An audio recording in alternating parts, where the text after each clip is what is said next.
구약 역사서 읽기 강의 시작하겠습니다. 오늘은 여호수아 후반부와 사사기 전반부를 통해서 사명의 인계가 얼마나 중요한지를 살펴보도록 하겠습니다. 요단을 건너서 가나안의 남부와 북부를 공격하여 여호수아와 이스라엘은 승기를 잡습니다. 하나님이 함께 하시는 이스라엘은 가는 곳마다 승리했습니다. 곧 가나안을 다 몰아낼 것만 같은 기세입니다. 아브라함으로부터 시작된 이스라엘이 이제 한 나라로서 자리 잡는 데 있어서 중요한 요소 중 하나가요, 바로 땅이에요. 땅이 없으면 한 국가라 말하기 어려운 것이죠. 그래서 하나님께서 아브라함에게 약속하신 그 땅 가나안을 차지하는 것을 이스라엘의 사명으로 주신 것이죠. 그 사명을 위해 이스라엘이 지금까지 전진해 온 것입니다. 그런데 13장 1절을 보니까요, 여호수아가 나이 많아 늙었다 이렇게 시작하고 있어요. 여호수아는 용맹한 사람이었습니다. 이스라엘의 첫 번째 전쟁이라 할 수 있는 아말렉과의 전쟁에서 앞에 나가 싸운 사람이 바로 여호수아예요. 가나안을 정탐하러 가기도 했습니다. 1세대 사람들이 거의 다 죽고 가나안에 들어온 2명의 1세대 중에 한 사람이 바로 여호수아입니다. 그러니까 굉장히 영향력 있는 리더인 것이죠. 그러나 시간의 흐름을 막을 수는 없는 것이죠.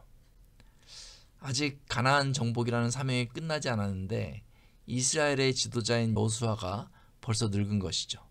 이것은 큰일입니다. 여호수아 13장을 보니 하나님이 그 사실을 알고 있어요. 하나님은 여호수아에게 생명이 끝날 때까지 사명을 위해서 직접 싸우라 이렇게 말씀하지 않으세요. 오히려 여호수아에게 너는 나이 많이 안 늙었고 얻을 땅에 남은 것은 매우 많도다 이렇게 말씀하시면서요, 현실적인 설명을 해주십니다. 하나님은 각 이스라엘에게 가나안 땅을 분배하여 기업이 되게 하라 명령하십니다. 즉 각 지파별로 제비를 뽑아서 가나안 땅을 나누고 그 땅을 차지하도록 싸우라는 것이죠. 13장은 이미 모세가 두 지파 반에게 약속한 요단강 동편의 땅을 나누는 것이고요.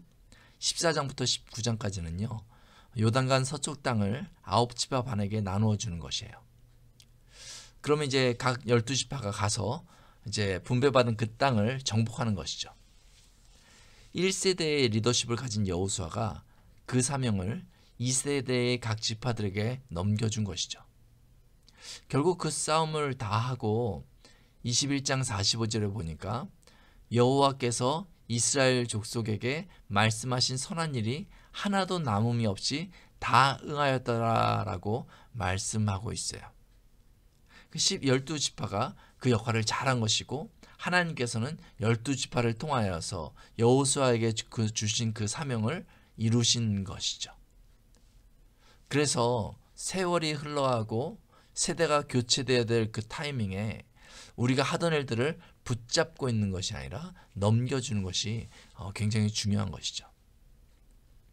그런 후에 23장에 보니까요, 여호수아가 나이 많아 늙었다라는 내용이 다시 강조됩니다. 여호수아가 지도자로서 영원할 수 없는 것이죠.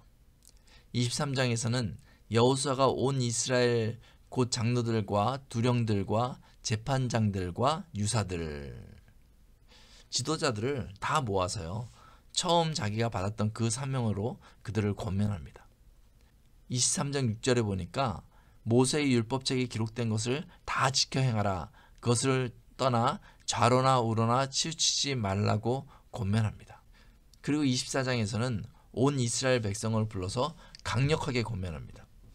15절을 보면은 만일 여호와를 섬기는 것이 너에게 좋지 않게 보이거늘 너희 섬길 자를 오늘날 택하라. 오늘 나와 내 집은 여호와를 섬기겠노라. 이렇게 도전하죠. 몇 번을 여호수아가 강력하게 이스라엘 백성들에게 도전하자 이스라엘 백성들은요, 21절에서 우리가 정녕 여호와를 섬기겠나이다 라고 고백합니다. 그리고 그 후에 여호수아가 110세에 죽습니다. 그리고 애굽에서 가져왔던 요셉의 뼈를 세겜에 장사합니다. 그렇게 여호수아서는 끝이 나는 거죠.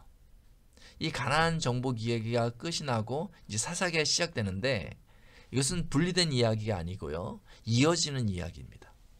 사사기 1장을 보면은 여호수아가 죽은 후에 계속되는 전투 이야기로부터 시작합니다. 이미 전쟁에서 승리한 상황에서 각 지역에 남은 가나안인들을 내보내기 위한 전투를 하고 있는 것이죠. 그런데 사사기가 전투의 이야기로 시작하는 이유는요. 이 전투의 세밀한 내용을 보여주기 위한 것이 아닙니다. 오히려 27절 이후에 결국 가나안인들을 다 쫓아내지 못했다는 것을 강조하기 위해서 사사기 1장에 이런 내용들을 기록하고 있는 거예요. 1장 28절에 보면 다 쫓아내지 아니하였더라. 29절에 보니까 쫓아내지 못하매, 30절에 쫓아내지 못하였으나, 31절에 쫓아내지 못하고, 32절에 쫓아내지 못함이었더라. 이렇게 얘기하고 있어요. 여호수아가 죽은 후에 가나안인들을 쫓아내지 못했다는 사실을 반복해서 강조해주고 있는 것이죠. 왜 그들은 가나안인들을 쫓아내지 못했을까요?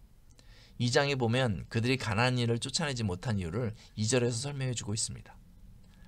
너희는 이 땅 거민과 언약을 세우지 말며 그들의 단을 헐라하였거늘 너희가 내 목소리를 청종하지 아니하였도다. 그리하면 어찌미뇨? 라고 지적하고 있어요. 저들이 여호수아 언약할 때 여호수아 24장 24절을 보면은 이제 너희 중에 있는 이방신들을 제하여 버리고 너희 마음으로 이스라엘의 하나님 여호와께로 향하라 라고 여호수아가 말합니다. 그때 백성들이요 우리 하나님 여호와를 우리가 섬기고 그 목소리를 우리가 청종하리이다 이렇게 대답했어요. 그런데 여호수아가 죽고 나자 저들이 그리하지 않았던 것이죠. 1세대인 여호수아가 죽자 2세대인 그들은요 살짝 문을 열어서 가나안 문화를 은근슬쩍 받아들이기 시작했던 것이죠. 그래서 사사기 2장 3절에 하나님이 이렇게 말씀하시는 거예요. 그러므로 내가 또 말하기를 내가 그들을 너희 앞에서 쫓아내지 아니하리니 그들이 너희 옆구리에 가시가 될 것이며 그들의 신들이 너에게 올무가 되리라라고 말하고 있는 것이죠. 이들 중에서는요 어떤 이들은 모세를 만나고 모세를 통해 역사하신 하나님을 보았을 거예요.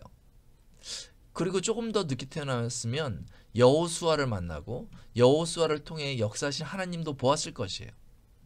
그리고 모세와 여호수아의 마지막 메시지를 듣고 마음의 다짐도 했겠죠.